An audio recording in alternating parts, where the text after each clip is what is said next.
सुरुवात माझ्याकडे आहे.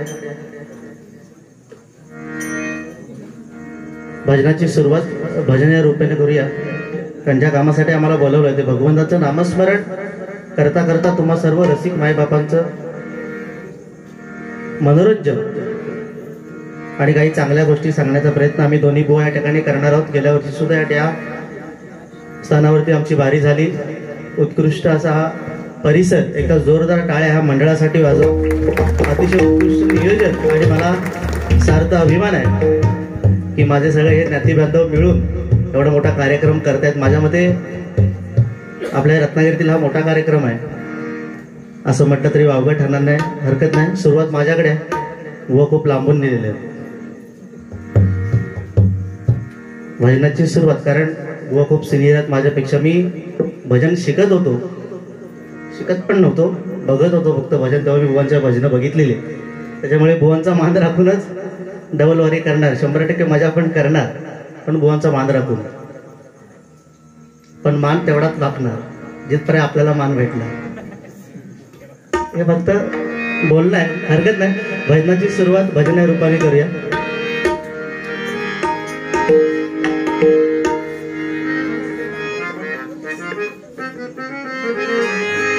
जरा पेटीचा आवाज द्या.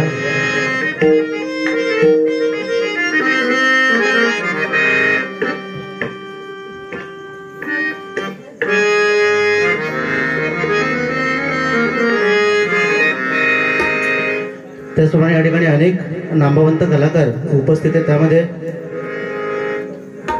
आमचे वाटत गावचे वैभव मेस्त्री, त्यानंतर सन्मान्य संजयजी वारेकर, सन्मान्य प्रीतिविजय मेस्त्री, त्याचप्रमाणे सन्मान्य सुनील मिरजोळकर बुवा, त्यानंतर दर्शन खापरे बुवा, पवन सागवेकर, सन्मान्य प्रमोद सावंत, त्याचप्रमाणे त्या गावचंच रत्न सन्मान्य बाबा आरेकर साहेब देखील या ठिकाणी उपस्थित आहेत. त्यांचे देखील आभार मानतो. त्याचप्रमाणे अनेक नामवंत कलाकार या ठिकाणी उपस्थित आहेत. आमचे गुरुबंधू सन्मान्य वैभव पांचाळ आणि त्यांची सर्व मंडळी या ठिकाणी उपस्थित आहेत. त्यांचे देखील आभार मानतो. एकदा जोरदार टाळ्या आमच्या वैभव भुवनसाठी वाजवा. अनेक नामवंत कलाकार या ठिकाणी उपस्थित, सर्वांचे आभार मानतो. बारीला वास्तविक उशीर झालाय, हरकत नाही. सुरुवात करूया रुपावलीपर्यंत, नंतर बुवांकडे बारी असेल.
याची रंगदेवता आणि स्थानदेवतेला विनम्र अभिवादन करून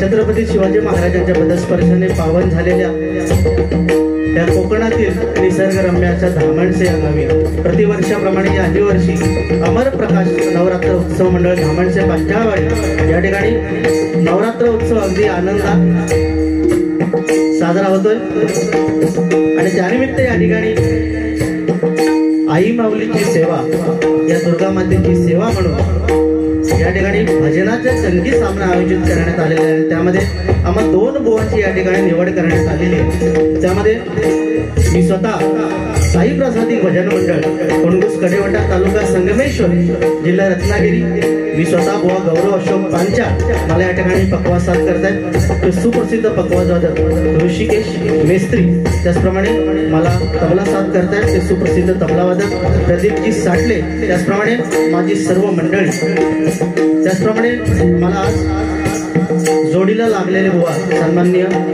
श्री पावणादेवी प्रसादी भजन मंडळ तोंडवली तालुका कणकवली जिल्हा सिंधुदुर्ग बुवा सन्माननीय श्री संतोषजी मिराशी बुवांना या ठिकाणी पकवाज साथ करतात। सुप्रसिद्ध पकवाज वादक सन्माननीय अजय गोसावी त्याचप्रमाणे बुवांना तबला साथ करतात ते सुप्रसिद्ध तबला वादक सन्माननीय किशोर सुतार त्याचप्रमाणे बुवांची सर्व मंडळी आम्हा 2 बुवांना या ठिकाणी भजनाच्या माध्यमातून परमेश्वराची सेवा करण्याची सुसंधी या मंडळाने प्राप्त करून दिली त्याबद्दल या मंडळाला 21 वर्ष पूर्ण झालेत।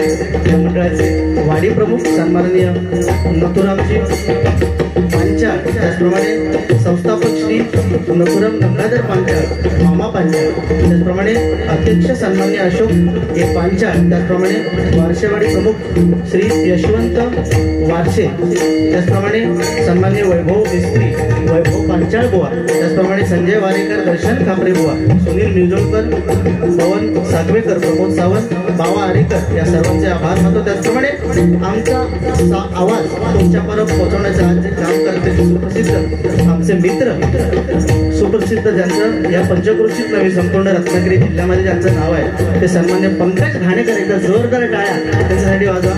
अतिशय उत्कृष्ट साऊंड कारण कार्यक्रम कितीही मोठा असला तरी साऊंड हा खूप महत्वाचा असतो। त्या सगळ्यांचे आभार मानतो। त्याचप्रमाणे कोकण म्हटल्यानंतर आपल्या कोकणात अनेक कला जपल्या जातात त्यामध्ये भजन नमन शक्तितुरा दशावतार अशा अनेक कला जपल्या जातात। त्या कलेतून आलेल्या प्रत्येक माणसाच्या प्रत्येक नाट्यकर्मी असू देत पकवाज वादक असू देत त्या सर्वांच्या चरणाची नतमस्तक होतोय। या ठिकाणी जमलेले सर्व रसिक माय बाबांचा आशीर्वाद पाठीशी घेतोय। सत्याचा वाली श्री सत्यनारायणला पाठीशी घेतोय। विद्येची देवता सरस्वती मातेला वंदन करतोय। माझी ग्रामदेवता आई कुंजाच्या चरणी नतमस्तक होतोय। या गावची ग्रामदेवता रत्नेश्वराच्या चरणी नतमस्तक होतोय। संपूर्ण जगताचा आराध्य दैवत गणपती गजानना वंदन करतोय। माझे गुरुवर्य कोकण रत्न संतोष शिरसेकर बुवा यांचे आशीर्वाद पाठीशी घेतोय।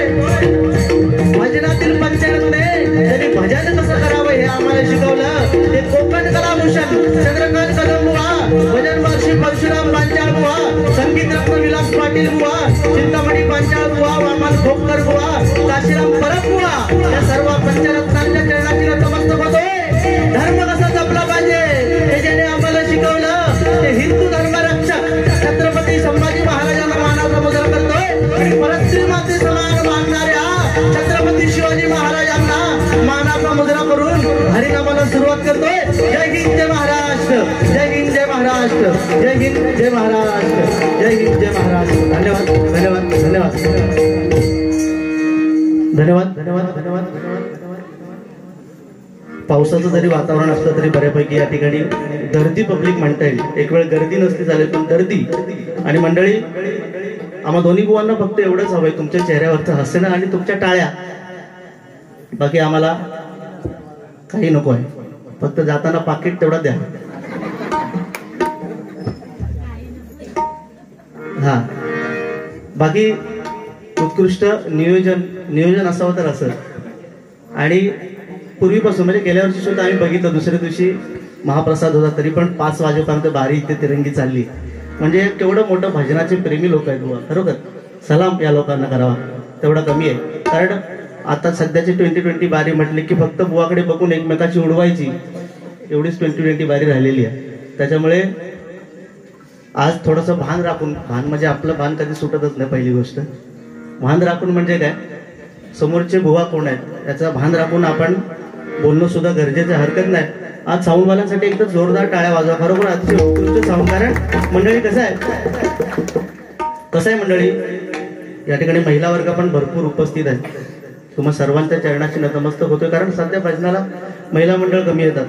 कारण आम्ही आमचे जोक्स किंवा आमचं बोलणं एवढं खालच्या पातळीला गेलेलं आहे बुवा लोकांचं की महिला वर्ग सध्या भजनाला दिसत नाहीत. पण आज खरोखर तुम्हाला सलाम करतो. कारण आज ही माता जी बसले ही तुम्हीच आहात, ही स्त्री शक्तीच आहे. आज तुमच्यामध्ये आम्हाला ती दिसते आणि आज आमच्या पाठीत तुम्ही उभे आहात. एका यशस्वी पुरुषामागे एक स्त्री उभी असते, हे काही खोटं नाही, बरोबर ना? त्या लाईनमध्ये आता मी पण आलोय, झालेलं आहे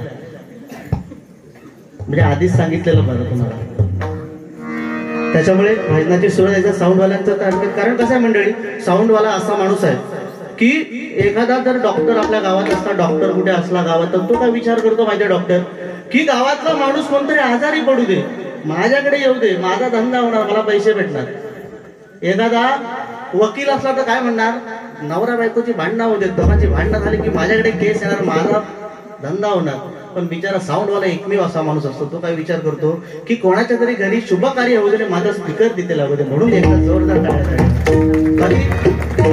बाकी हरकत नाही. बाकी सगळ्या गोष्टी भजनाच्या माध्यमातून बोलूया. सुरुवात भजन रूपाने करूया. कारण भजनाची सुरुवात, कारण हा नवरात्री म्हटल्यानंतर आपण हा 9 दिवस हा उत्सव साजरा करतोय, तो कशासाठी? 9 दिवस त्या आईने, त्या मातेने त्या दैत्याशी युद्ध केलं आणि त्या युद्धातून जिंकल्यानंतर आपल्याला हे दिवस बघायला मिळतात. भजनाची सुरुवात करूया. नक्कीच मनोरंजन पण होणार आणि चांगल्या गोष्टी तुम्हाला सांगण्याचा प्रयत्न आम्ही दोन्ही बुवा या ठिकाणी करणार आहोत स्थानाला. कारण स्थानाला खूप महत्व आहे.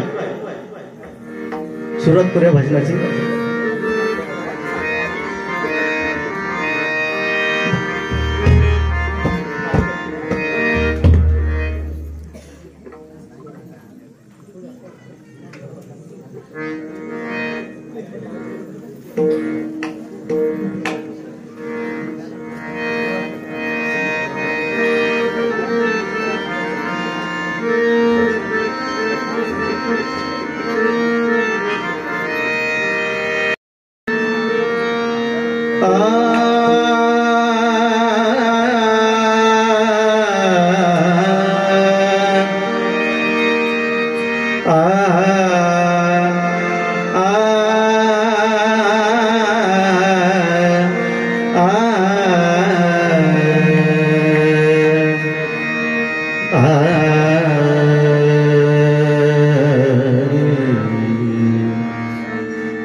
थोड़ा इको जास्त हो गया.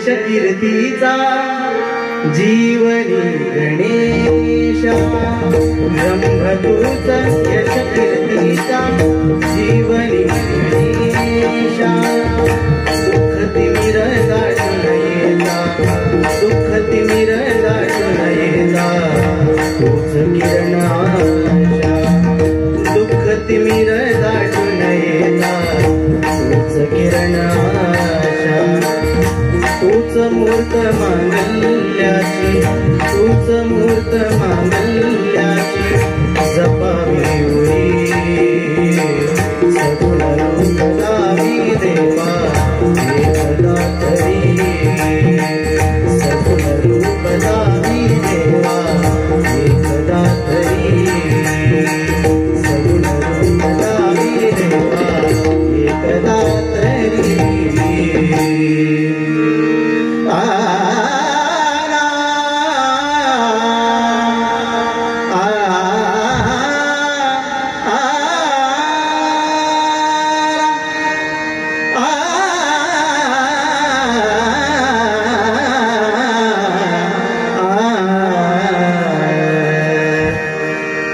ओम नमो भगवते वासुदेवाय श्रीधरा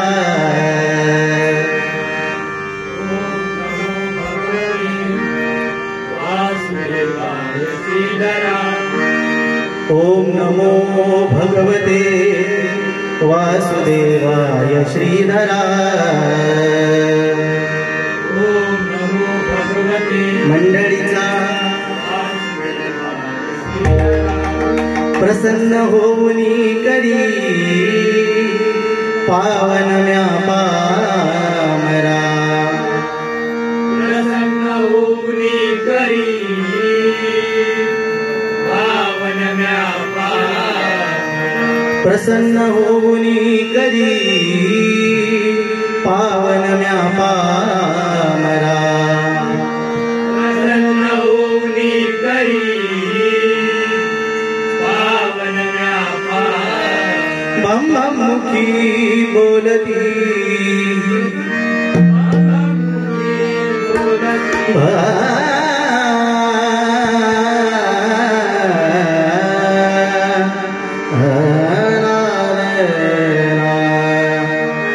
बम बम मुखी बोलती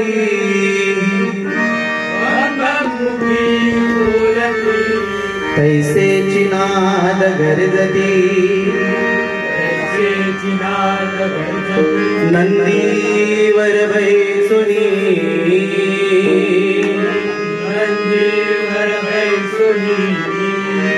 शंकरासवे पार्वती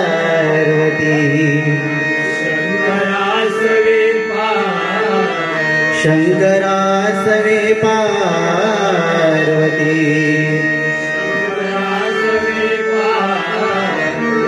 हर हर शंकर भोळा हाती त्रिशूळ सर्पगळा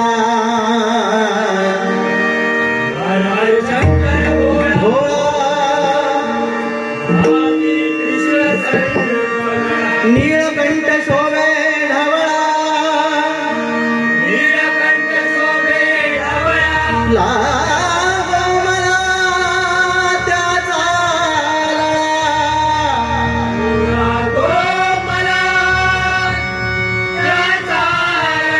लागो मला त्याचा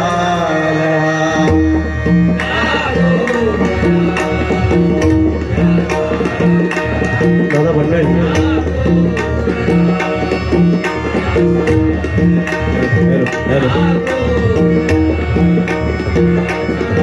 कुंडली गवरदा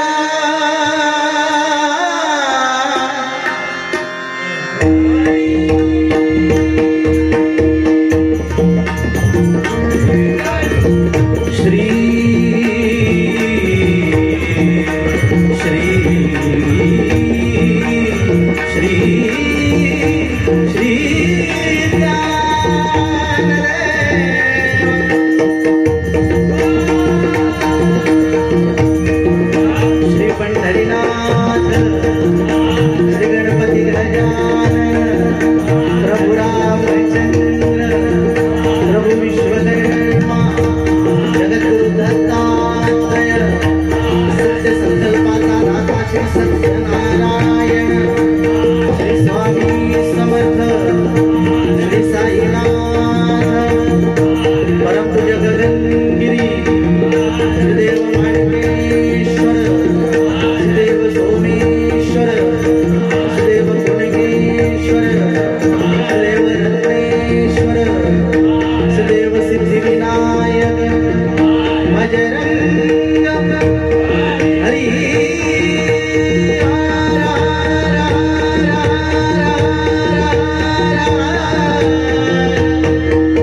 हॅलो हॅलो हॅलो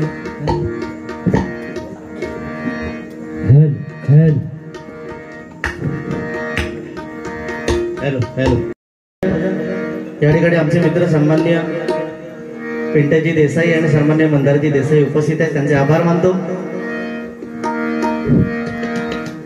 गाण्याची सुरुवात केली. सगुण रूप दावी देवा, तुमचा रूप आमचा दिसला लय बरं बरेच दिवसांनी. हरकत नाही. भजन फरमाईश आहे, शिवतांडव सादर करतो, प्रयत्न करतो.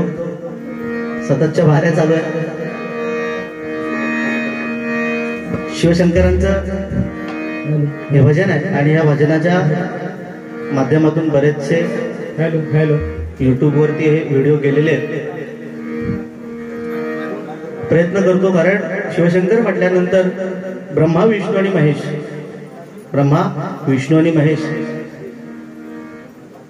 हे तीन देव, आणि ह्या तीन देवांना तीन कामं वाटून दिलेली आहेत. काय? एकाने जन्माला घालायचं, एकाने पालन पोषण करायचं आणि एकाने संहार करायचा. ह्या प्रत्येकाला किती? 2-2 बायका, म्हणजे देव पण काही कमी नव्हते.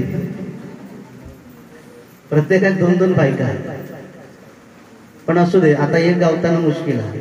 पोरं आता मरतात करणार बदलत हरकत नाही, कारण सध्याची परिस्थिती आहे. कारण सध्या विचार केला आपण तर हजार पुरुषांच्या मागे 700 स्त्री आहेत फक्त, म्हणजे मुली आहेत. 1000 जर मुलं असतील तर 700 मुली आहेत. आणि त्या मग 700 जणांचे लग्न होत नाही, मग 300 जणांनी करायचं आहे असा विचार आहे. पण घाबरू नको, तुम्हाला भेटणार. तुम्ही भजनातली पोरं, हे माझ्या तोंडाकडे बघायला लागेल. तुम्हाला दुःखाही नाही भेटलं तरी मी तरी बघून देईन तुम्हाला, टेन्शन घेऊ नको, हरकत नाही. पण हे शंकराचं भजन, शंकर म्हटल्यानंतर अतिशय क्रोधी, ज्यांच्या पायाची आग लगेच मस्तकात जायची. ज्यावेळी शिवशंकर ध्यानमग्न बसायचे अंगाला, आता थोडंसं चांगलं, कारण आता नवरात्रीचा उत्सव आहे, महिला वर्ग आहे, श्रोतेजन चांगला आहे, सुरुवात भजनाची चांगली झाली पाहिजे. म्हणून ज्यावेळी शिवशंभू अंगाला राख लावून, आता राख म्हणजे काय? मेलेल्या माणसाची राख, भस्म लावून ज्यावेळी बसायचे, ध्यानमग्न ध्यान करत बसायचे, त्यावेळी पार्वती मातेने, त्याच्या बायकोने बघितलं शिवशंकरांच्या आणि येऊन विचारलं, नाथ हो, तुम्ही तर शिवशंकर, देवांचे देव, आदिदेव, मग तुम्ही कोणाचं ध्यान करताय? तुम्ही कोणाचं नाव घेताय? तुम्ही कोणाचं ध्यान करताय? हे ऐकल्यानंतर शिवशंकरने काय सांगितलं? अगं, मी जे ध्यान करतोय, मी जे नाम घेतोय, ते आत्मारामाचं आहे. म्हणजे काय? आपल्या शरीरामध्ये, आपल्या ह्या शरीरामध्ये अनेक देवतांचा वास आहे. आता आपण जर पहिली पिढी बघाल, साधारण आमच्या मागची, आमच्या बाबांच्या नंतरची पिढी बघाल, तर ती माणसं ज्यावेळी देवपूजा करायची त्यावेळी अंगाला टिळे लावायची. इकडे टिळे, गळ्याला टिळे, हाताला टिळे. का लावायची? कारण आपल्या शरीरामध्ये प्रत्येक ठिकाणी भगवंताचा वास आहे. आणि हे सगळं गूढ, हे रहस्य आहे आपल्या शरीरामध्ये. आपल्या शरीरामध्ये गणपतीचा वास आहे, ब्रह्म्याचा वास आहे. हे सगळं गूढ, हे सगळं रहस्य आहे. मी त्या आत्मारामाचं, त्या आत्म्याचं मी ध्यान करतोय असं सांगितल्यानंतर ती पार्वती माता म्हणते, मला हे सगळं ऐकायचं आहे, हे सगळं रहस्य मला ऐकायचं आहे. तेव्हा त्या शिवशंकरांनी काय केलं? हे मी तुला सगळ्यांसमोर सांगू शकत नाही, कारण हे रहस्य आहे, हे गूढ आहे. त्या पार्वती मातेला घेतलं, एका नदी किनारी, एका सरोवराच्या किनारी गेले, तिथे जाऊन बसले आणि हे सगळं रहस्य सांगायला सुरुवात केली की आपल्या शरीरात पंचनद्या कुठे आहेत, आपल्या शरीरात गणपतीचं स्थान कुठे आहे, ब्रह्माचं स्थान कुठे आहे, सांगायला सुरुवात केली. आणि हे ऐकता ऐकता बिचारी पार्वती माता झोपी गेली. ऐकता ऐकता पार्वती माता झोपी गेली. झोपी गेल्यानंतर शिवशंकरांच्या प्रत्येक वाक्याला कोणतरी हात देत होतं, कोणतरी होकार देत होतं. प्रत्येक वाक्याला शिवशंकर बघतायत. तर हे एवढं सगळं मी गूढ माझं रहस्य सांगतोय माझ्या बायकोला. बायको तर माझी झोपी गेली, बायको माझी झोपी गेली. मग माझ्या ह्या प्रत्येक वाक्याला हात कोण देतय? हे आता रहस्य राहिलं नाही. हात तिसऱ्या माणसाने कोणीतरी ऐकलं. लगेच त्यांची तळपायची आग मस्तकात गेली. ताडकन उठल्या, हातात त्रिशूल घेतला. कोण आहेस? तो आताच्या आता बाहेर आहे, नाही तर आताच्या आता तुझा मी शिरच्छेद करणार.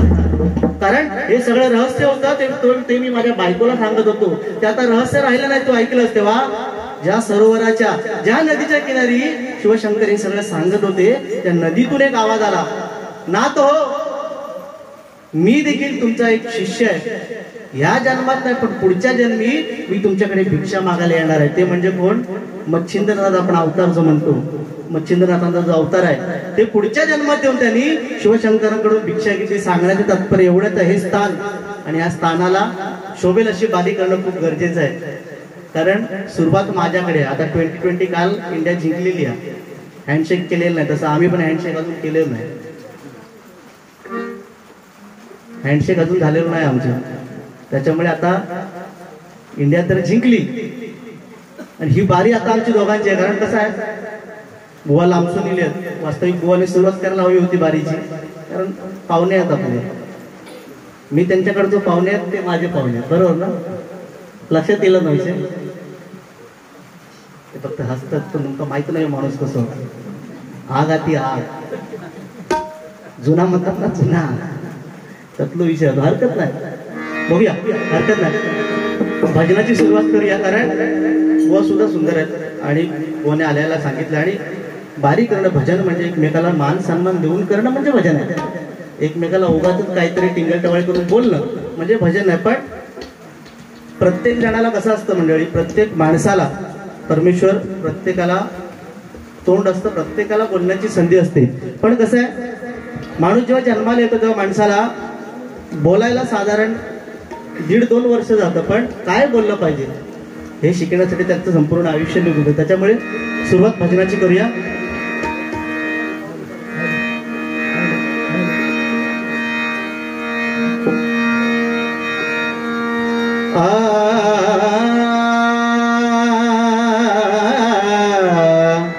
हल थोडा इको.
गुरु परब्रह्मा एका जनार्दनी, गुरु परब्रह्मा दयाचे महिमा सदामुखी, दयाचे महिमा सदामुखी, दयाचे महिमा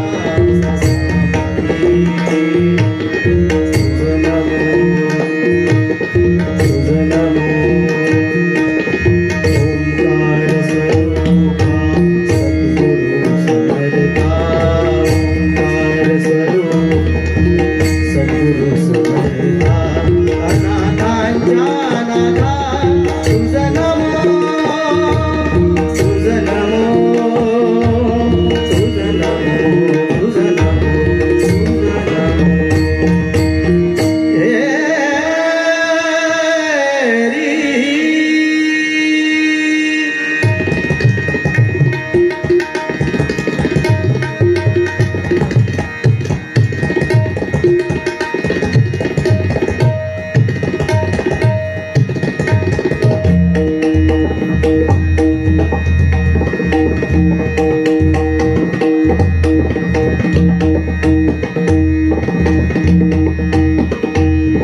शिवशंकरा हरिहरा शिवशंकरा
धन्यवाद. सादर करतो ज्याच्यात भगवंताचं रूप साक्षात त्या आईचं रूप दिसलं पाहिजे. कारण रूपाचा अभंग म्हटल्यानंतर गेली 28 युग भगवंत ज्या विटेवरती उभा आहे त्या भगवंताला उभा कोणी केलाय तर भक्त पुंडलिकाने वीट फेकली आणि त्या विटेवरती भगवंत उभा आहे. परंतु तो आई वडिलांची सेवा करत होता. म्हणजे आपल्याला कलियुगात आपल्याला काय शिकायचं आहे. त्या ठिकाणी लहान मुलं सुद्धा आहेत, उत्करू मुलं आहेत, सगळी शिकणारी आहेत, पकवाजवादक होणारे आहेत, आमचे भजनी बुवा होणारे आहेत. सगळ्या मुलांनी काय शिकायचं आहे की त्या पुंडलिकाने काय केलंय, आई वडिलांची सेवा करता करता वीट फेकली. म्हणजे त्याने पहिल्या आधी काय केलं, आई वडिलांची सेवा केली. आपल्याला या कलियुगात त्या भक्त पुंडलिकाकडून काय शिकायचं आहे की आई वडिलांची सेवा करणं, आपल्या आई वडिलांची सेवा करणं खूप गरजेचं आहे मंडळी. कारण या कलियुगात एक वेळ तुम्ही मंदिरात नाही गेला चालेल, तुम्ही मंदिरात नाही गेलात तरी चालेल, पण रोज सकाळी उठल्यानंतर आपल्या आई वडिलांचा नमस्कार करा. 33 कोटी देव त्यांच्या चरणात. एकदा जोरदार टाळ्या आपल्या आई वडिलांसाठी. कारण आई नसेल ना तर मागे कोण नाही विचारायला. एक विचार करा साधा, एक विचार करा. एक ठेच लागली की आपण काय म्हणतो, आई ग. एखादा ट्रक बाजून गेला की बाप रे. प्रत्येक वेळी आपल्याला आई वडिलांची आठवण येते, पण ती आठवण करणं सुद्धा गरजेचं. आता नाही, आता कलियुग आहे. या कलियुगात काय होत आहे, आपल्या या कलियुगात काय चाललंय, हे आश्रम वाढत चाललेत. अनाथ आश्रम एवढे वाढत चाललेत की आपल्याच मुलांना आपण शिकवतोय, मोठं करतोय, डॉक्टर होत आहेत, इंजिनियर होत आहेत, पण मुलं काय करतात, आम्हाला अनाथ आश्रमात टाकतात का, आम्हाला वेळ नाही. असंच एक दोन आई वडिलांनी आपल्या 2 मुलांना एवढं शिकवलं, खूप शिकवलं. एकाला इंजिनियर केला, एकाला डॉक्टर केला. एकाला इंजिनियर केला, एकाला डॉक्टर केला. दोघं सुद्धा अमेरिकेत कामाला गेले.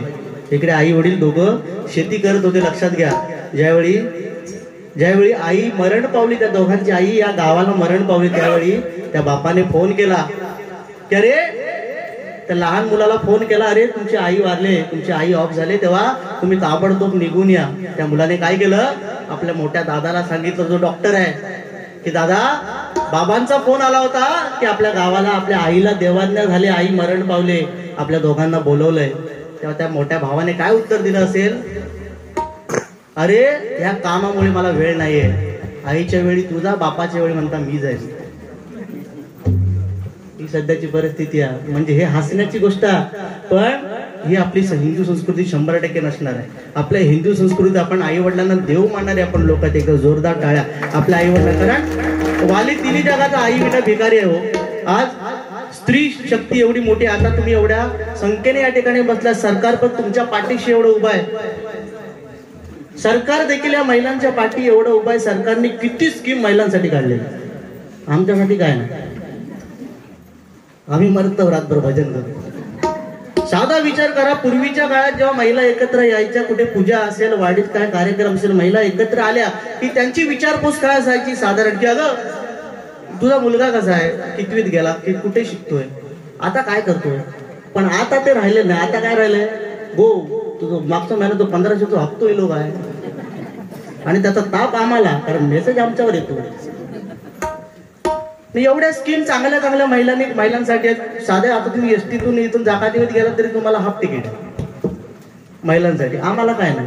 साधा टीव्हीचा जरी तुम्ही विचार केला नाही, टीव्हीवर साधी ऍडव्हर्टाईज जरी आली, टीव्हीवर ऍडव्हर्टाईज, तरी संतूर लगाव खूबसूरती पाव महिलांसाठी, फेअर अँड लवली लगाव खूबसूरती पाव महिलांसाठी, आणि आमच्यासाठी काय, पुरुषांसाठी इजगारड लगाव आणि खुजली बघा. ही आमची परिस्थिती आहे. आता पावसामुळे काय तो विषय येणार नाही, कारण पाऊस जोराचा पडतोय. यावर्षी कसं विषय, दसऱ्याला आता बरेच जण व्हॉट्सअपवर टाकतात, दसऱ्याला रावणाला बुडवून मारायचा की जाळून मारायचा. पण तो रावणाला बुडवायच्या आधी आपण बुडून मारतो की नाही ह्याचं भरोसा नाही. एवढं पाऊस पडतात. सांगण्याचं तात्पर्य काय की आता पूर्वीच्या काळी कसं होतं, पूर्वीच्या काळी होड्या असायच्या, होड्या, ठीक आहे ना सगळा. पूर्वीच्या काळी कसं आहे माहितीये, होड्या असायच्या, होड्या माहिती आहे ना. होडी म्हणजे नदीच्या पलीकडे आपल्याला जायचंय तर एक होडी असायची, त्याच्यात एक हा बसलेला असायचा, तो आपल्याला पलीकडे सोडायचा. पण आता ब्रिज झाले, जिकडे तिकडे ब्रिज, बरोबर ना. आता ब्रिज झाले, पूर्वी होडी असायची. एकदा असंच विषय झाला, बुवा आमचे काय देवगडातून इले आमच्या फुनगुतच्या खाडीवर. तेव्हा ब्रिज नव्हता, बुवा खूप सिनियर आणि आमच्या गावातला एक शफीक भाई आहे, त्याने यांका बसवला, त्या डिपकोत बसवला आणि बुवाला हुशार माणूस. त्यांचा पहिला प्रश्न एकदम हुशार असल्या कारणाने शहराची शांतता घेतली बुवाने आणि पलीकडे तेव्हा काही इंजिन नव्हतं होडीला, हाताने वलवत उलत होडी पलीकडे न्यायची. पहिला प्रश्न बुवा हुशार म्हटल्यावर त्या शफीक भाईचा आम्हाला पहिला प्रश्न टाकलेला की माका सांग ह्या खाडीची उंची किती आहे. आता विचार होतो आमच्या गावातला माणूस, त्याला काय करणार खाडीची उंची किती. तो म्हणता नाही हो बुवा, माका काय याचा अंदाज नाही. काय एवढा साधा प्रश्न, एवढ्या गावात राहून तुला या खाडीची उंची माहिती नाही, तुझा म्हणता पाव आयुष्य फुकट गेला. किती पाव आयुष्य तुझा फुकट गेला. एवढं म्हटल्यावर 5-10 मिनिटं गेली. परत ह्या माणसानं दुसरा प्रश्न विचारला त्याचा, म्हणता आता माका सांग ह्या खाडीची लांबी किती आहे. तर लांबी कोण मोजणार. तो बिचारो गावात तो माणूस तो म्हणता नाही हो बुवा, खाडीची लांबी पण माका माहिती नाही. काय इतकं वर्ष राहून तू केलास तरी काय, तुला लांबी पण माहित नाही, तुझा म्हणता अर्धा आयुष्य फुकट गेला. किती अर्धा. मगाशी पाव आता अर्धा. थोडे 5-10 मिनिटं गेली आणि पावसाचे दिवस हो. 5-10 मिनिटं गेली बोले परत तिसरा प्रश्न विचारले की ह्या नदीत म्हणता मासे किती आहेत. आता नदीतले मासे मोजणार कोण. तो म्हणता ना हो मग काय अंदाज नाही, तुम्ही मोठी माणसं तुमका माहिती आहे. काय तुला हे पण माहिती नाही, तुझं म्हणता पाऊन आयुष्य फुकट गेले. किती पाऊन. पाव अर्धाने पाऊन आयुष्य म्हणता फुकट गेला. एवढं त्या शफीक भाईने आमच्या ऐकून घेतला. तो हुशार माणूस गावातलो. आणि पावसाचे दिवस होडीमध्ये बसलेले बुवा, सोसाट्याचं वार सुटलो आणि होडी लागली डगमगू. होडी अशी हालायला लागल्यावर बुवा एका साईडला बसलेले घाबरून. तो शफीक भाई हुशार, त्याने लगेच प्रश्न टाकला. म्हणता बुवा तुम्ही मका 3 प्रश्न विचारला, माझा म्हणता पाऊन आयुष्य फुकट गेलं. मी तुमका म्हणता एकच प्रश्न विचारते, त्याचं उत्तर माका द्या. व हुशार म्हणतात विचार. तर म्हणतात तुमका पेऊक येता काय. पेऊक. तो ह्यो माणूस म्हणता नाही. व म्हणतात तुमचं आता पुरा आयुष्य फुकट गेलं. सांगण्याचं तात्पर्य काय की चांगलं बोलून आपण भजन करूया, हरकत नाही. थोडीशी कळ बुवांची काढायला पण पाहिजे, कारण बुवा लांबून नेले आणि बुवांची माझ्याबरोबर पहिलीच वेळ, त्यामुळे मला पण अंदाज नाही बुवा पटपट बोलणार आहे. म्हणून मी रुपावले येत होतो, त्या माणसानं माईक माझ्याकडे परत दिली. तो मग ते सांगतात की नियमात बसत नाही, पण हरकत नाही, नियमात बसत नाही पण ठीक आहे. पण हल्ली नियम पाळता कोण आणि नियम आपण पाळले तरी आपण कुठं काय बोलणार आहे की. त्याच्यामुळे नियमाचा तो विषय नाही. 100% ह्या भजन म्हणजे ही नियम आहेत. बुवाने आता आठवण केली म्हणून सांगतो, ही आमची शौकांतिक आहे आणि आमचं दुर्भाग्य आहे. आमच्या भजन क्षेत्राचं मोठं दुर्भाग्य आहे की आमच्या भजनाला आज नियम बसले. त्याच्या आधी नियम कुठं भजनाला होते. क्रिकेटला नियम आहे, कबड्डीला नियम आहे, आता आमच्या भजनाला नियम का. आमचं तोंड धडणार. आमचं तोंड धडणार म्हणून या भजनाला आता नियम बसले. तसं बुवाने आठवण करून दिली की रुपावलीपर्यंत वारी झाली पाहिजे, नंतर गजर, नंतर अभंग, नंतर गवळण, कव्वाली, भारूड, सकाळपर्यंत. आता उद्या का नैवेद्य नाही, त्याच्यामुळे काही विषयच नाही होय ना. सोडायचं नाही का, हरकत नाही. या ठिकाणी रूपाचा अभंग याच्यात भगवंताचं. परंतु आता मला सांगा मंडळी, हे भजन पूजन नामस्मरण कीर्तन कोणामुळे चालू आहे. फक्त आणि फक्त छत्रपती शिवाजी महाराज. एकदा जोरदार टाळ्या आपण महाराजांसाठी. कारण छावा चित्रपट आला बघा मंडळी. छावा चित्रपट ज्यावेळी आला तो प्रत्येक माणसाने आपल्या मुलांना दाखवला, परंतु हा छावा चित्रपट आल्यानंतरच आपल्याला संभाजी महाराज समजले. त्याच्या आधी आपल्याला कुठं माहिती होतं संभाजी महाराज कोण आहेत, त्यांनी आपल्यासाठी काय केलंय. आज आपल्या अंगणातली तुळस आणि या कळसावरचे कळस का कोणामुळे आहेत. छत्रपती शिवाजी महाराज. ज्यावेळी शाहिस्तेखानाची बोटं महाराजांनी छाटली, शाहिस्तेखानाची बोटं छाटल्यानंतर तो शाहिस्तेखान सैरावेरा पळू लागला. सगळीकडे काळोख पसरला. बोटं छाटल्यात ते शाहिस्तेखान सैरावेरा पळतोय. पळता पळता समोर त्याची बहीण आली आणि त्याला म्हणते हुजूर दगा हो गया, हुजूर दगा हो गया. हे शिवा मेरी बेटी को उठा ले गया, हे शिवा मेरी बेटी को उठा ले गया. तेवढ्यात तो शाहिस्तेखान थांबला आणि काय म्हणतोय ग, तो शिवाजी आहे. तो एखाद्याची बोट छाटू शकतो, एखाद्याची मान उडवू शकतो, पण दुसऱ्याच्या आई बहिणीला कधी हात लावू शकत नाही. असा माझा राजा होता, असा माझा राजा होता, असा माझा राजा होता छत्रपती शिवाजी महाराज की. धन्यवाद. या ठिकाणी रूपाच्या अभंगाला सुरुवात करतोय.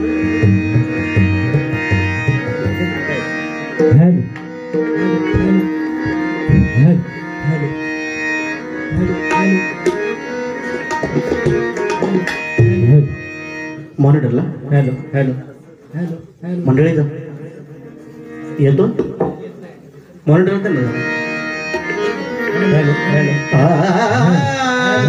हॅलो हॅलो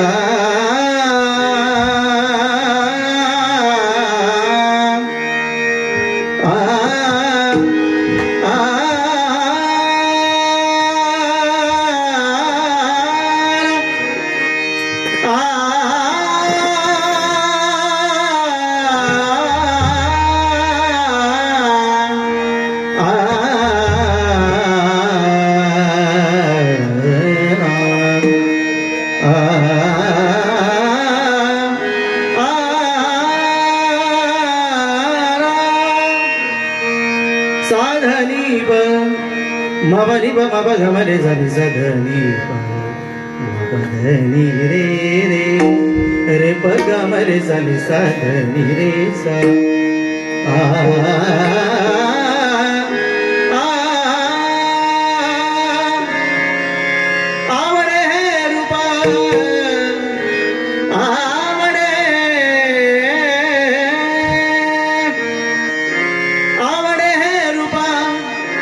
आवडे हे रूपा गोजीरे सगुणा आवडे हे रूप गोजीरे सगुणा आवडे हे रूप गोजीरे सगुणा आवडे हे रूप गोजीरे सगुणा आवडे हे रूप गोजीरे सगुणा आवडे हे रूप गोजीरे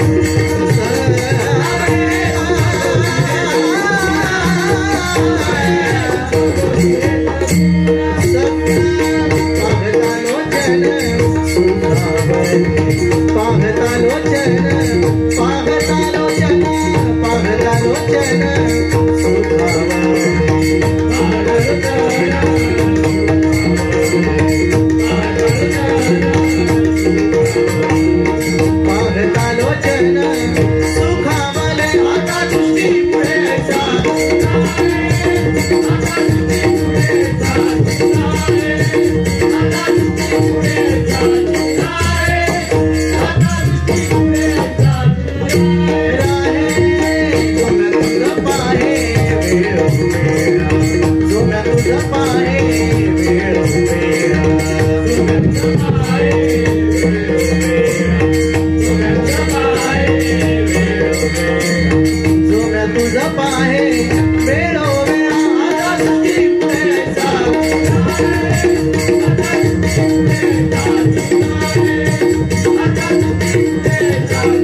धन्यवाद